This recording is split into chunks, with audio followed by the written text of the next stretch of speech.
Sunday মানেই একটু excitement এবং নিজেকে একটু সময় দেওয়ার দিন। হাজার কাজের মধ্যে ছবি আঁকা আমার এক ভালোবাসার জায়গা। আমার সানডে সকাল এভাবেই খুদে খুদে বাচ্চাদের ছবি আঁকা শেখানোর মাধ্যমে শুরু হয়। এই যে এখানে আমি আমার একটি স্টুডেন্টকে ড্রয়িংয়ে একটু হেল্প করছিলাম। যেহেতু সামনে রথযাত্রা, সেহেতু সবাই জগন্নাথ দেবের উপরেই ছবি আঁকছিল। প্রফেশনালি আমি একজন অ্যাবাকাস টিচার।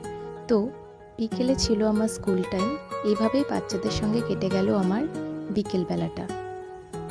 তারপর সন্ধেবেলায় আমি এবং প্রণব দুজন একটু বেরিয়ে পড়লাম। তো প্রথমে আমরা সোনার বাংলা রিসর্টটা একটু ঘুরে নিলাম। সেখানকার ভিউটা জাস্ট অসাধারণ ছিল। সেখান থেকে বেরিয়ে আমরা চলে গেলাম একটু ফুচকা খেতে। সেখানে আমরা কিছুটা সময় কাটালাম। আমরা এখানে নিয়ে নিয়েছিলাম দই বড়া ও ফুচকা। হঠাৎই বাইরে একটু বৃষ্টি শুরু হয়ে গেছিল। শেষে গেলাম একটু মিয়া আমরে।